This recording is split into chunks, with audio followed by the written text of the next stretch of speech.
তো তোমাদের কাদের কাদের এরকমভাবে বাতাবি লেবু মাখা খেতে ভালো লাগে অবশ্যই জানিও। একদম কাঁচা লঙ্কা দিয়ে তার সাথে একটু সামান্য বিট লবণ আর একটু চিনি দিয়ে দারুণভাবে মাখলাম আজকে বাতাবি লেবু। একদম পুরোনো দিনের কথা কিন্তু মনে পড়ে আছে, আর দুপুরবেলায় এইভাবে মেখে খেতে দারুণ কিন্তু লাগে। তো তোমরা অবশ্যই জানিও তোমাদের কেমন লাগলো। তো আজকে বেশ মনে পড়ে আছে ছোটবেলায় আমার ঠাকুমা, মা, আমার জেঠি সবাই মিলে সুন্দর করে এরকম মেখে মেখে আমাদেরকে দিত। আমরা বোনেরা ভাইরা মিলে সবাই মিলে বসে বসে খেতাম, গল্প করতাম, দারুণ মজা হতো।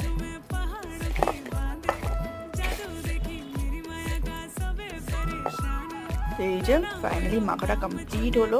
একদম জিভের জল চলে আসছে, একদম ছোটবেলার কথাগুলি মনে পড়ে যাচ্ছে। ছোটবেলায় এরকম সুন্দর দুপুরবেলায় মেখে মেখে খেতাম, সবাই মিলে দারুণ মজা হতো।